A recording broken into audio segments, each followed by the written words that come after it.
ونعوذ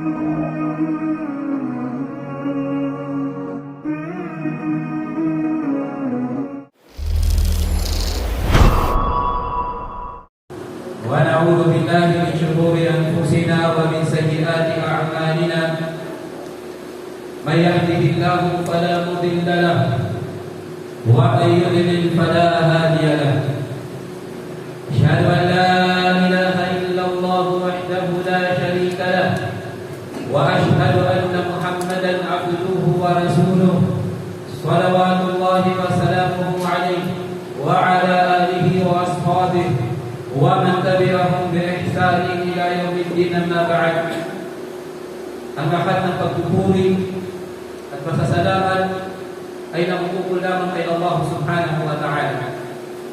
Pinupuri natin ang Allah subhanahu wa ta'ala at sa Kanya lamang tayo umaasa at humihingi ng tulong. Tayo ay magpapukot kay Allah mula sa kasamaan ng ating mga sarili at sa kasamaang dulot ng ating mga pagsuway sa Kanya.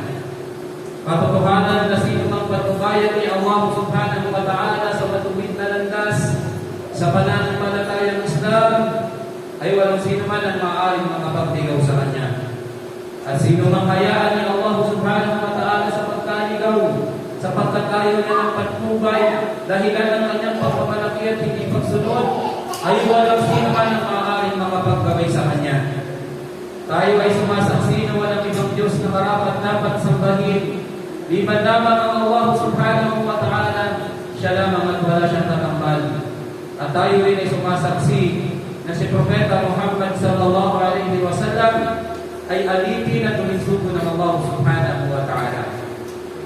Mga kapatid, sa pananampalatayang Islam, pinapayuhan po ng aking sarili at gayon din kayo na matakot kay Allah subhanahu wa ta'ala sapagkat sinabi ng Allah subhanahu wa ta'ala sa maluhating Quran, "A'udhu billahi minash shaitanir rajim. Ya ayyuhalladhina amanu taqullaha haqqa tuqatih wa la tamutunna illa wa antum muslimun." O kayong mga sumasampalataya, o kayong mga Muslim, matakot kayo kay Allah ng tunay at tamang pagkatakot at huwag ninyong hayaan na kayo ay bawian ng buhay liban na kayo ay mga tunay at matatapat na Muslim. At sinabi pa ni Allah, "Ya ayyuhan nasu ittaqu rabbakum alladhi khalaqakum min nafsin wahidah wa khalaqa minha zawjaha wa batha minhuma rijalan katsiran wa nisaa wattaqullaha alladhi tasaaluna bihi wal arham innallaha kana 'alaykum raqiba." Usang katauhan, katakutan ninyo ang inyong Panginoon na si Allah na siyang lumikha sa inyo mula sa unang tao, ang ating ama na si Adam alayhi salam, at mula sa kanyang tadyang ay nilikha ang kanyang asawa, ang ating ina na si Eva alayhi salam, at mula sa kanilang dalawa ay lumabas ang maraming mga kalalakihan at maraming mga kababaihan. Wattaqullaha alladhi tasaaluna bihi wal arham. Matakot kayo kay Allah at huwag ninyong pupuri ng mabuting pakikipag-ugnayan sa inyong mga kamag-anak. Tunay na ang Allah ay lagi nang nakababalik sa lahat ng inyong mga ginagawa. At sinabi pa ng Allah, "Ya ayyuhalladhina amanu taqullaha wa qulu qawlan sadida yuslih lakum a'malakum wa yaghfir lakum dhunubakum wa may yuti' Allaha wa rasulahu faqad faza fawzan 'azima." O kayong mga Muslim, katakutan ninyo ang Allah at mangusap lamang ng pawang kabutihan, pawang katotohanan, upang sa gayon ay gabayan kayo ng Allah na maituwid at mapabuti ang inyong mga gawain. Katotohanan, sino mang sumunod kay Allah at sa kanyang muling sugo, si Propeta Muhammad sallallahu alaihi wasallam ay magkakaroon ng dakilang tagumpay, hindi lang sa mundong ito, higit lalo sa kabilang buhay, sa kanyang pagpasok sa paraiso ng Allah subhanahu wa ta'ala. Iniulat ni Abu Hurairah radhiyallahu anhu, palugdan nawa siya ng Allah subhanahu wa ta'ala ang kwento na binanggit ng Rasulullah sallallahu alaihi wasallam patungkol sa tutunguri ng mga taong mayroong kapansanan sa angkan ng Israel, na kung saan ang mga taong ito ay biniyayaan at sinubok ng Allah subhanahu wa ta'ala. Ang ilan sa kanila ay bumagsak sa pagsubok at ang isa sa kanila ang nagtagumpay sa pagsubok ng Allah subhanahu wa ta'ala. Ito ang siyang ating magiging khutbah sa oras na ito, mga Kaya naman, hinihiling natin sa bawat isa na narito sa loob ng masjid na manatiling gising, nakikinig at inuunawa ang mga aral na ating mapupulot sa khutbah na ito insyaallah. Sinabi ng Rasulullah sallallahu alaihi wasallam, "Inna thalathan fi bani Israil abrasa wa aqwa wa a'na fa arada Allah an yabtilahum fa ba'atha ilayhim malakan ay yabtaliyahum." Ang sabi ng Rasulullah sallallahu alaihi wasallam, meron daw ikang tatlong tao sa angkan ng Israel na merong mga karamdaman. Ang isa sa kanila ay merong sakit sa balat, kundi kaya ay merong keto. Ang pangalawa naman ay kalbo, at ang isa naman ay ang bulag. At ninais ng Allah subhanahu wa ta'ala na subukin ang tatlong tao na ito. Kaya ang Allah subhanahu wa ta'ala ay nagsuko at nagpadala ng anghel sa anyong tao. Fa'atal abrasa faqala, ayyu shay'in ahabbu ilayk? Kaya naman ang anghel ay nagtungo o dumating sa unang tao, ang taong mayroong kito. At tinanong niya ang lalaking ito. Sabi niya, ayyu shay'in ahabbu ilayk? Sabi niya, ano ang pinakahinahangat mo? Ano ang nais mong mangyari sa iyo? Sumagot ang lalaking may kitong na ito. Qala, sinabi niya, lawnun hasan wa jildun hasan wa yadhabu anni alladhi qadira lin-nas. Sabi niya, nais ko, sabi niya, na magkaroon ako ng magandang kulay, magandang balat, at mawala ang kinaiinisan o kinadidirian sa akin ng mga tao. Famasahu fadhahaba anhu dahu fa'utiya lawnan hasanan wa jildan hasanan wa malan min al-ibil.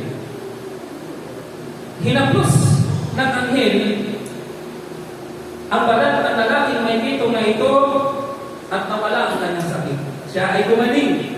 Binigyan siya ng Allah subhanahu wa ta'ala ng magandang balat, magandang anyo, at siya ay binigyan ng mga kamelyo bilang yaman. Ang lalaking ito na may ketong ay naging masaya sapagkat natupad na ang kanyang pangarap, ang kanyang nais na magkaroon siya ng magandang balat at hindi siya pandirian ng mga tao, at higit sa lahat siya pa ay biniyayaan ng Allah subhanahu wa ta'ala. Subalit ang tanda namin mga kapatid sa pananampalatayang Islam na ito ay pagsubok ng Allah subhanahu wa ta'ala. At maaaring tayo rin sa kasalukuyan ang mga biyaya na meron tayo maliit man o malaki, ay yan pala ay pagsubok sa atin ng Allah subhanahu wa ta'ala. At pagkaraan nito ay umalis ang anghel at nagtungo naman sa pangalawang tao na mayroong karamdaman. ثم أتى الأقوى فقال أي شيء أحب إليك. At pagkatapos dumating ang anghel sa lalaking kalbo na pinagdidirian ng mga tao at kanya sinabi, ano ang gusto mo para sa iyong sarili? Ano ang nais mo mangyari para sa iyo? Kala, sumagot ang lalaking kalbo ito at sabi niya, sya'run hasan. Gusto ko sa atin ang magkaroon ng magandang buhok, wa yadhabu anni ma qadira lin-nas. At mawala sa akin ang pinamumuhian, kinaiinisan o pinagdidirian sa akin ng mga tao. Famasahu fadabaha anhu.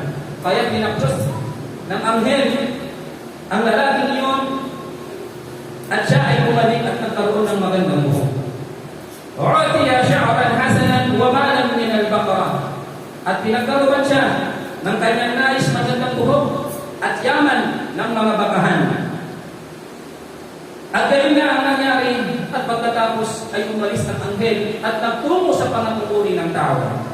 Thumma u'tiya al-a'ma. Pagkatapos ay pumunta siya doon sa lalaking bulag. Thumma atal a'ma faqala ayyu shay'in ahabbu ilayk. At tinanong niya ang lalaking bulag na yun. Sinabi niya, ano ang gusto mong mangyari sa iyo? Ano ang iyong kahilingan? Kala, sumagot ang lalaking bulag na yun at kanyang sinabi, ay rabdallahu ilayya basari wa abazira bihin nas.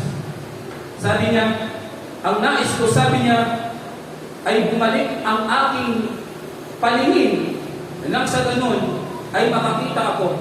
Nang sa ganun ay makita ko ang mga tao. Para ba ilayhi basara? At gayon nga ang nangyari. Binagpos ng anghel ng lalaking ito at siya ay nakakita sa kapahintulutan ng Allah subhanahu wa ta'ala u'tiya malan min al-ghanam. At siya ay pinagkalooban pa ng yaman mula sa mga tupahan. At gayon na ang nangyari sa tatlong lalaking ito. Ang tatlong ito ay naging masaya sapagkat dininig na tupad ang kanyang pangarap. Ang kanilang pangarap, ang kanilang nais na mangyari sa kanilang sarili. At higit doon, sila ay binayaan para ng Allah subhanahu wa ta'ala ng yaman. Tayong lahat mga tipi ng Allah ay meron din mga pangarap, meron din mga hinahangad dati na maaaring ipinagkaloob na ito sa atin ng Allah subhanahu wa ta'ala sa kasalukuyan. At maaaring iyan pala ay pagsubok din sa atin ng Allah subhanahu wa ta'ala. Lumipas ang panahon, ang anghel ay muling bumalik sa tatlong lalaki ito upang sila ay sumukin sa mga biyayang ipinagkaloob sa kanila ng Allah subhanahu wa ta'ala. Tandaan natin mga alipin ng Allah, ang sinabi ng Allah, وَإِذْ تَأَذَّنَ رَبُّكَ لَئِنْ شَكَرْتُمْ لَأَزِيدَنَّكُمْ وَلَئِنْ كَفَرْتُمْ إِنَّ عَذَابِي لَشَدِيدٌ. Sinabi ng Allah subhanahu wa ta'ala. At tandaan ang ipahayag ng inyong Panginoon, kung kayo ay magiging mapagpasalamat, ay katiyakan daragdagan ko pa ang aking mga biyaya sa inyo. Ngunit, kung kayo naman ay magtakbir, tumanggi, at hindi magpasalamat, tunay na ang aking parusa, sabi ng Allah subhanahu wa ta'ala, la shadid, ay tiyak na masindi o matindi. Ang parusa ng Allah, sa yaong hindi mga mapagpasalamat, walang utang na loob sa mga biyaya sa kanila ng Allah, tunay na ito ay matindi. Dumating ang anghel, faja'a malakun ila al-abras fi suwar wa hay'at. At dumating ang anghel na ito sa anyo at itsura ng lalaking may keto. Pumunta siya doon sa dating may keto na pinagaling at biniyaan ng Allah subhanahu wa ta'ala. Sa panahon ito, sabi ng ating mga ulama, dahil na ang mga anghel sa panahon na yun ay maaaring mag-anyong taon sa pag-uutos ng Allah bilang pagsubok rin sa mga tao. Fakala rajulun miskinun wa ibn sabil taqatta'at bihi hibal fi safari fala balaghu lil yawmi illa billahi thumma bi. Sabi ng anghel na ito sa inyong tao, sinabi niya, ako ay isang mahirap at isang manlalakbay na napupod ang aking paraan ng paglalakbay.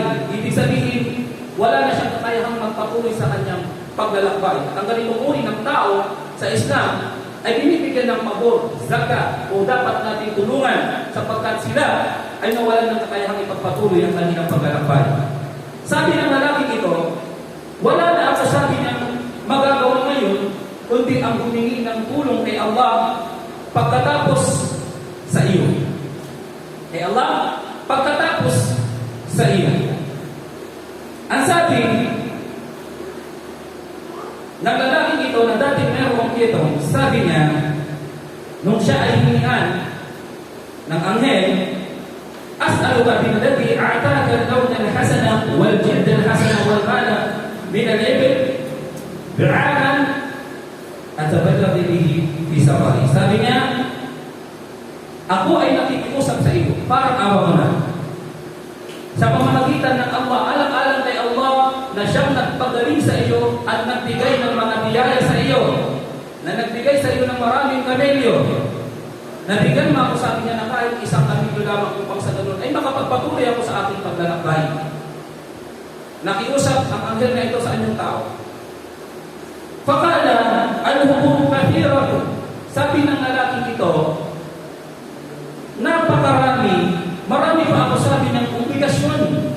hindi ako makapagbibigay sa iyo. Marami pa akong obligasyon. Hindi kita mabibigyan, hindi ako makapagbibigay sa iyo. Fakala, sabi ng anghel, kaanni a'arifu. Sabi niya, parang nakikilala kita. Alam takon, abarasa, yaqdiru nasu fakiran fa'ataka Allah. Hindi ba sabi niya, ikaw noon, yung tao na merong ito at pinagaling ka ng Allah sa iyong karamdaman at biniyayaan ka ng Allah subhanahu wa ta'ala ng mga kamil nyo? Kala, ang sagot ng lalaking ito, innama wulidtu hadal mal kabiran al-kabir. Sabi niya, sumagot ang lalaking ito at kanyang sinabi, siya ay nagsinungaling. Siya ay nagsabi, sabi niya, hindi, nagkakamali ka. Naman ako ang mga yaman na ito mula sa aking mga ninong. Sabihin, itinanggi niya yung biyaya sa kanya ng Allah subhanahu wa ta'ala. Ipinagdamot niya yung biyaya sa kanya ng Allah subhanahu wa ta'ala. Kaya ang pagiging marami mga kapatid sa Islam, kahit meron naman tayong kakayahan, kahit sa simpleng bagay, ay katangian na hindi dapat taglayin ng isang tunay na nananampalataya kay Allah subhanahu wa ta'ala. Sumagot ang lalaki at kanyang itinanggi ang mga biyayang ito. Sabi niya, naman ako ito sa aking mga ninong. Fakala, in kunta kadiman, fasayyarahu Allahu ila ma kunta.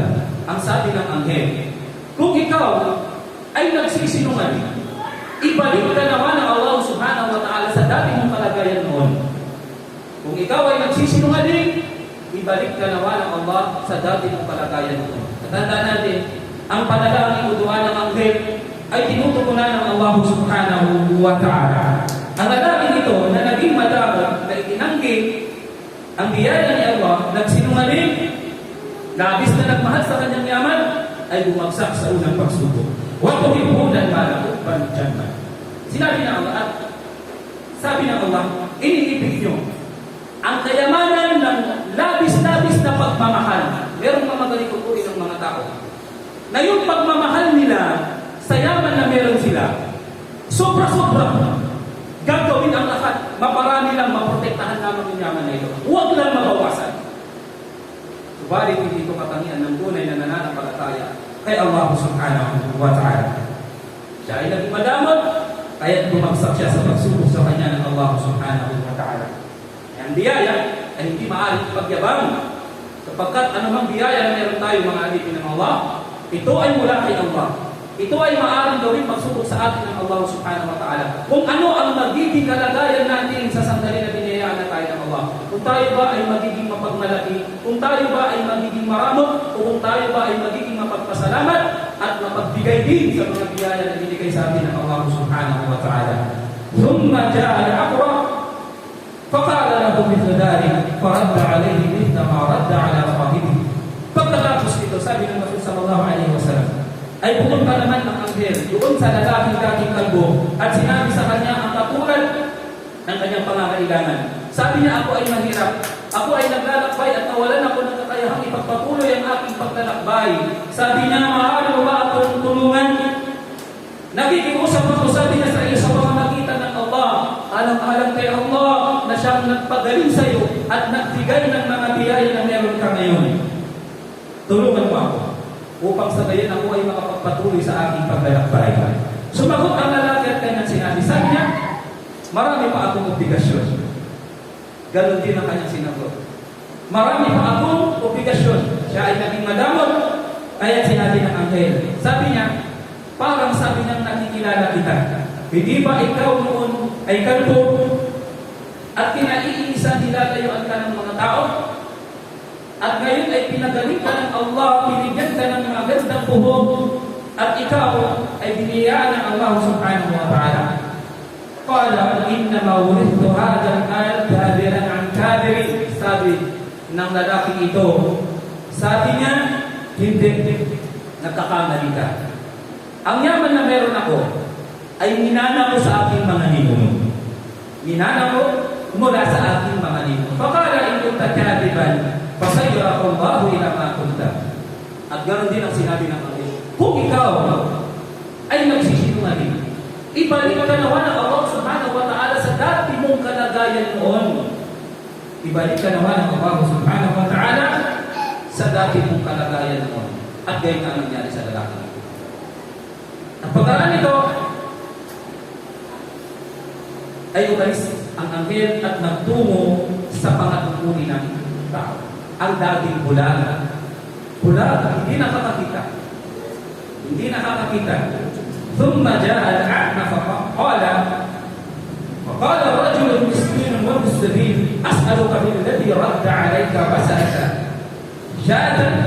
Sabi niya, pagkatapos ay dumating ang anghel na ito ila akhirih sa dating bulag. At sinabi ng anghel, sabi niya, ako ay isang mahirap, ako ay naglalakbay, nawalan ako ng kakayahan upang ipagpatuloy ang aking paglalakbay. Kaya sabi niya, wala na akong magagawa ngayon, kundi ang humingi ng tulong kay Allah pagkatapos sa iyo. Pagkatapos sa iyo, alang-alang kay Allah na siyang nagpagaling sa iyo at nagbigay ng mga biyaya na meron niya ngayon. Ang sabi ng bulag na ito, ng dating bulag na ito, faqala, sabi niya, qad kuntu a'ma faradda Allahu ilayya basari. Sabi niya, ako noon ay bulag at hindi ako nakakakita. Faradda Allahu ilayya basari.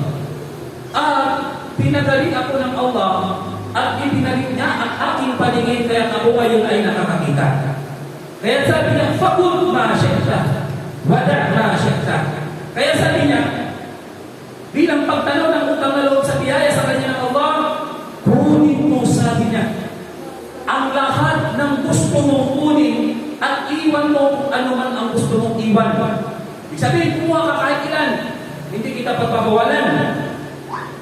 Fawallah, la ajhadu al-yawm shay'an akadtahu billah. Sabi niya, hindi ako, sabi niya, sumbamat kay Allah, hindi kita pipigilan na kunin ang anumang nais mo kung ito ay alang-alang kay Allah subhanahu wa ta'ala. Hindi siya nagparamot. Hindi siya nagparamot sa lalaki. Allahu Akbar. Faqala al-malak. At sinabi ng anghel, amsik ma'ana fa innama ghazalaitu kad radiyallahu anka wa samita ala fahida. Sabi ng anghel, wa samita ala fahida. Sinabi ng anghel, kunin mo ang iyong mga yaman sapagkat katotohanan na ako ay isinugo lamang ng Allah subhanahu wa ta'ala sa inyo upang subukin kayo at ibalita na nabuot ang Allah subhanahu wa ta'ala sa dalawa mong kasama at ang Allah subhanahu wa ta'ala ay nalubog sa iyo. Nabuot ang Allah subhanahu wa ta'ala doon sa dalawang maramot na yun, nagkait ng biyaya, nagsinungaling, nagalit sa kanila ang Allah subhanahu wa ta'ala. Na ito mga alipin ng Allah. At ang isa naman, na mayroong utang na loob at nagbigay, hindi nagmaramot, alang-alang kay Allah subhanahu wa ta'ala, siya ay nagtagumpay at pinagdan ng Allah subhanahu wa ta'ala, nanatili at pinalaki pa ng Allah subhanahu wa ta'ala ang biyaya sa kanya. Wa in ta'addara rabbuka la in shakartum la azidannakum wa la in kafartum inna 'adabi lasyadid.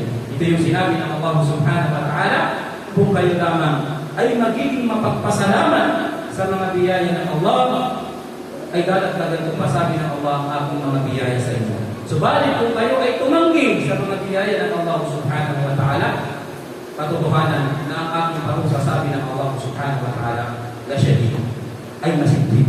Barakallahu li wa lakum fil Qur'anil Karim. Wa nafa'ani wa iyyakum bima fihi min al-ayati wal dhikril hakim. Aqulu ma tasma'un wastaghfiruhu innahu huwal ghafurur rahim.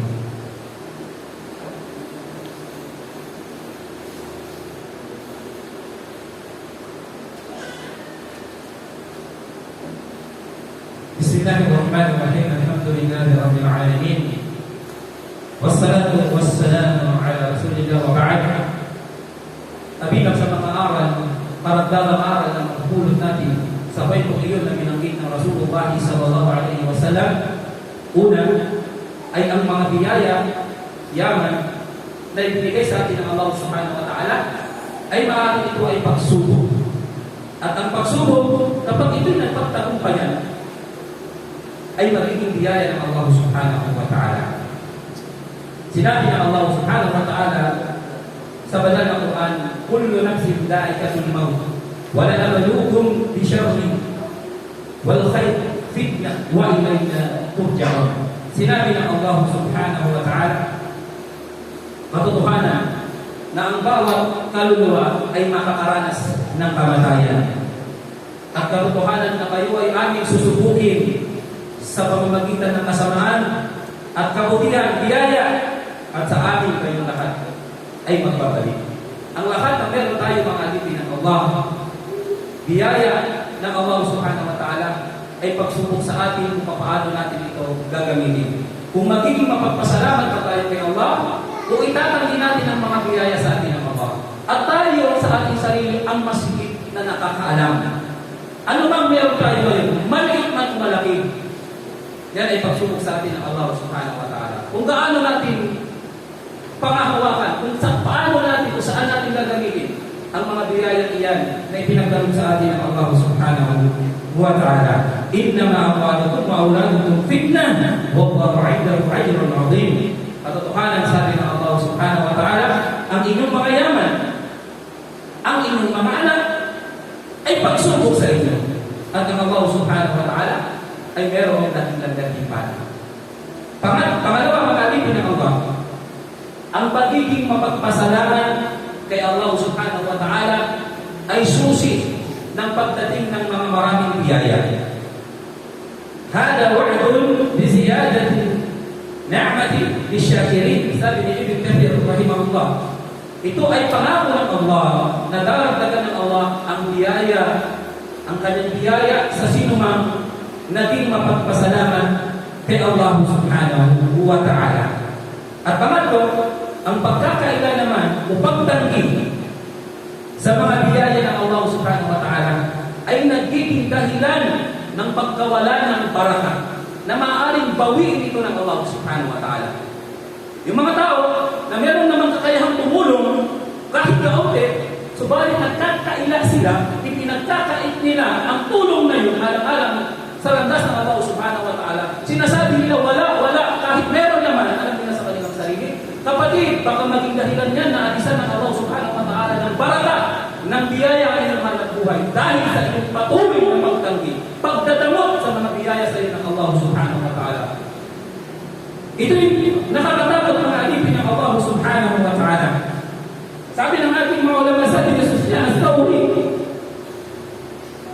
man kafara ni'mata sulibaha. Ang sino ang nagkailan ng mga biyaya ay mawawala sa kanya ang mga biyayang ito. Wa kafara, sabi ng Allah subhanahu wa ta'ala sa mga Quran, wa kafara bi an'amillah fa adhabahu Allah libas al-ju' wal khawf. Ang sabi ng Allah subhanahu wa ta'ala, ngunit itinanggi nila ang mga biyaya sa kanila ng Allah, kaya ipinaparana sa kanila ng Allah ang buto at matinding takot. Yaong mga nagdagamot sa mga biyaya ng Allah subhanahu wa ta'ala, ito yung kanilang napapala. Takot, buto. Takot na takot. Maraming bagay ang kanilang kinakatakot. Kahit piso maaaring masakit sa kanilang dibdib. Kahit 5 piso masakit sa kanilang dibdib. Takot sila na mabawasan ng kanilang yaman. Subhanallah, hindi ito katangian ng isang tunay na mananampalataya sa Allah subhanahu wa ta'ala. Pang-apat na maalipin ng Allah, ang mga biyaya ay nararapat na gamitin sa pagsunod at kinalulugdan ng Allah subhanahu wa ta'ala. Sabi ni Abdullah bin Mas'ud radiyallahu anhu, "Asyukru an tuti'a Allah bin ni'mah." Ang pagpapasalamat, sabi niya, ay ang gamitin ang mga biyaya na meron tayo sa pagsunod kay Allah subhanahu wa ta'ala. Sa pagtulong, sa pagbibigay ng zakat, sa pagbibigay ng kawagawa, sa pagpapakain sa mahihirap, sa pagtulong sa dawa, sa masjid, sa madrasa. Ito yung nakakalimutan, nakakaligtaan ng marami sa ating buhay sa panahon na ito, mga kapatid sa Islam. Nagiging galanti tayo sa pagbili ng iba't ibang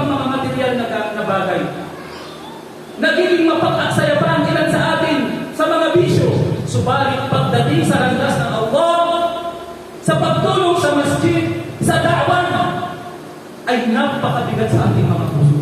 Nasaan ang iman? Nasaan ang tunay na pananampalataya at paghahanap ng gantimpala kay Allah? Kung sa ating pananampalataya sa ating din ay napakatiting lamang ang kaya nating ibigay, subalit sa dunya, sa ating bisyo, sa ating sariling pagnanasa, sobra-sobra ang ating paggasta. Hindi pa tayo nahihiya sa harapan ng Allah subhanahu wa ta'ala na biniyayaan tayo, subalit ang mga biyaya na meron tayo ay pinagdadawat natin. Hirap natin uling sa landas ng Allah subhanahu wa ta'ala.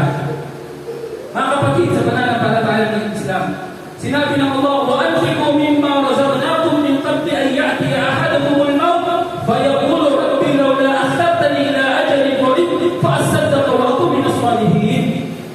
Sabi ng Allah subhanahu wa ta'ala, at gumugol kayo sa anumang aming mga ipinarustos sa inyo, sa mga biyaya sa inyo. Lahat ng yan, meron tayong biyaya na mula yan ni Allah. Min qabli an ya'tiya ahadakum al-maut, bago pa sabi ng Allah, dumating sa inyo ang kamatayan. Bago dumating sa inyo ang kamatayan, fayaqulu rabbi lawla akhartani ila ajalin qarib. At sasabihin ng mga tao, o aking Panginoon, Ya Allah, bigyan mo kami ng kunting palugi, kahit saglit lamang, huwag mo munang kunin ang aming kaluluwa. Ito yung sasabihin ng mga tao sa araw na yun. Sa sandali na sila, ay babawian na ng buhay. Sasabihin nila, Ya Allah, bigyan mo pa kami ng kunting palugi, huwag mo munang kunin ang aming kaluluwa. Bakit? Ano yung sasabihin ng mga tao ito? Fasal na kawa kami na swati. At magiging mapagbigay na kami. Ya Allah, magkakawang gawa na kami. Yun ang sasabihin nila. Pag nagkawang gawa ba tayo mga kapatid? Kailangan malaki? Hindi. Kahit kaliting yan, kung yan ay ikhlas sa Allah subhanahu wa ta'ala, magiging malaki yung gantimpala niyan. At kung malaki naman at yan area, walang kwenta yan sa paningin ng Allah subhanahu wa ta'ala. Hindi tayo inuupigan na magbigay ng malaki. Utos sa ating pananampalataya ang magbigay ng sadaqah, kawang gawa sa abot ng ating makakaya.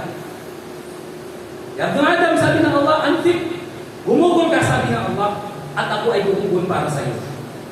Bakit hindi tayo binibiyaan ng Allah? Dahil maaaring hindi tayo gumugol sa landas ng Allah subhanahu wa ta'ala. Nagiging mabigat ito sa atin. Ang gusto lang natin, tumanggap tayo ng tumanggap, at ayaw natin magambag sa ating pananampalataya, sa ating masjid. Yun ang nakakalungkot na nangyayari na kailangan magising tayo dito mga alipin ng Allah. Makikita natin ang mga kumpar, kung gaano sila nagmamalasakit sa kanilang mga simbahan, kung gaano sila nagiging mapagkawang gawa mapagbigay. At ang galing tayo doon, marami sa atin ang galing sa kawalan ng pananampalataya. At nakikita natin kung gaano kagalang ang mga tao. Maging tayo mismo nung hindi pa tayo nakakapasok sa Islam. Bakit? Nung tayo ay Muslim na, pinagkait natin ang bagay na yan, alang-alang sa landas ng Allah subhanahu wa ta'ala. Mag-aanunsyo tayo patungkol sa ating masjid, patungkol sa ating da'wa, patungkol sa ating programa, iinan lamang yung nagbubukas ng kanilang palad na ginabayan ng Allah subhanahu wa ta'ala, at ang ilan ay nagsasalita pa ng mga negatibong komento. Nasa ng ating takot kay Allah subhanahu wa ta'ala. Sasabihin nila, Ya Allah, bigyan mo kami ng konting palugit. Kami ay magkakawang gawa na. At kami ay mapapabilang na sa mga matutuwid na Muslim. Wa akong minaswagi. Ito yung sasabihin nila. Subalit, hindi na sila binigyan ng palugit. Kaya tayo mga alipin ng Allah, mga kapatid sa Islam, narito pa tayo sa ibabaw ng mundo nito. At wala pa tayo sa ganung senaryo na sasabihin ng mga tao, Ya Allah, bigyan mo kami ng palugit. Meron pa tayong palugit. Pero anong ginagawa natin? Karamihan sa atin ay nagsasawa ng bakit. Samantalang ang kamatayan ay biglang darating sa atin. At walang sino man ang nakaalam sa atin kung kailan tayo karatan ng kamatayan. Ang pagiging madamo ay katangiang napakapanganin. Ang pagiging maramot, sabi ni Al-Jawzi, ay masama sa pag-uugali. Sinabi ng Rasulullah sallallahu alaihi wasallam, pakinggan natin mga alipin ng Allah, la yajtami'u al-iman wal bukhlu fi qalbin 'abdin abadan. Sabi ng Rasul sallallahu alaihi wasallam, hindi kailanman magsasama, sabi ng Propeta sallallahu alaihi wasallam, ang pananampalataya at pagiging maramon sa puso ng isang tunay na alipin ng Allah subhanahu wa ta'ala. Hindi yan sabi niya katangian ng tunay na mananampalataya. Hindi maaari kailanman magsama ang dalawang katangian na ito sa puso ng isang Muslim. Alipin ng Allah. Ano yan? Yung pananampalataya at pagiging maramon. Hindi yan sabi ng Rasul sallallahu alaihi wasallam, al-mu'min laysa bibakhil. Sabi ng Rasul sallallahu alaihi wasallam, ang mananampalatayang Muslim ay hindi maramon. Kaya sabi ng Allah subhanahu wa ta'ala, bilang panghuli mga kapatid sa Islam, sinabi ng Allah, pagmunimunihan natin itong talabang ito na binanggit ng Allah subhanahu wa ta'ala para sa mga kung meron mang mabigat sa kanyang loob, yung pagtulong sa landas ng Allah subhanahu wa ta'ala o yung naging ugali niya na yung pagiging madama at hindi man lang magawang magbigay kahit katitin sa landas ng Allah subhanahu wa ta'ala. Ang sabi ng Allah subhanahu wa ta'ala, وَلَا يَحْسَبَنَّ الَّذِينَ يَبْخَلُونَ بِمَا آتَاهُمُ اللَّهُ مِنْ فَضْلِهِ هُوَ خَيْرٌ لَهُمْ بَلْ هُوَ شَرٌّ لَهُمْ.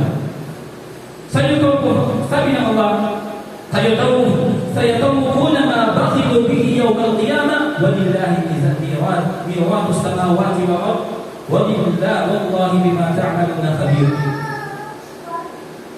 Sinabi ng Allah subhanahu wa ta'ala, وَاللَّهُ بِمَا تَعْمَلُونَ خَبِيرٌ. Sinabi ng Allah subhanahu wa ta'ala, at huwag isipin ng mga yaong mga madadamot o nagdadamot ng mga biyaya sa kanila ng Allah subhanahu wa ta'ala, mga biyaya na pinagkaloob sa kanila ng Allah bilang kagandaang loob ng Allah na ito ay makakabuti sa kanila. Inaakala ng iba, ayaw nilang magbibigay kasi mabababa sa yaman ko. Ang hirap mag-ipon. Kailangan magparami ako ng magparami ng yaman. Sabi ng Allah, huwag nilang isipin na ito ay makakabuti sa kanila. Pagkos, ito ay nakakasama sa kanila dahil ang kayamanan na kanilang iniipon, ang kanilang ipinagdadamot ay magiging kulyar, magiging kwintas sa kanila na gawa sa apoy at itatali sa kanilang liit sa impyerno sa araw ng huling pagkabuhay. Yung pinagdadamot nila, gagawin kwintas yun ng Allah at ipaparusa sa kanila doon sa apoy ng impyerno sa araw ng paghuhukom. Kaya mga alipin ng Allah subhanahu wa ta'ala, mga kapatid sa Islam, dalangin natin kay Allah, nalinisin niya ang ating mga puso. Alisin niya sa ating mga puso ang pagiging maramon at ibilang tayo sa mga Muslim na may tunay na pananampalataya. Bukas ang kanyang palad, ikhlas ang kanyang puso, kung ito ay pagtulong alang-alang sa landas ng Allah subhanahu wa ta'ala. Dalangin natin kay Allah, ipagkaloob niya sa ating ang kanyang baraka, biyaya, ipagkaloob sa ating ang tagumpay dito sa mundong ito, higit lalo sa kabilang buhay na makapasok tayo lahat sa Jannatul Firdaus. Amin ya rabbal alamin. Ala tusallu ala nabiyyikum fa inna Allah amarakum bidhalika yuqal inna Allah wa malaikatahu yusalluna ala nabiy ya ayyuhalladhina amanu sallu alayhi wa sallimu taslima. Allahumma salli ala Muhammad wa ala ali Muhammad kama sallaita ala Ibrahim wa ala ali Ibrahim innaka Hamidum Majid. Allahumma a'izz al-islam wal muslimin وأذل الشرك والمشركين ودمر أعداءك وأعداء الدين. اللهم اغفر لنا ولوالدينا ولجميع المؤمنين والمؤمنات والمسلمين والمسلمات الأحياء منهم والأموات إنما سميع قريب يجيب الدعوة يا رب العالمين. ربنا آتنا في الدنيا حسنة وفي الآخرة حسنة وقنا عذاب النار وادخلنا الجنة مع الأبرار يا عزيز يا جبار يا أرحم الراحمين. سبحانك اللهم وبحمدك ونشهد أن لا إله إلا أنت نستغفرك ونتوب إليك. أقيم الصلاة فإن الصلاة تنهى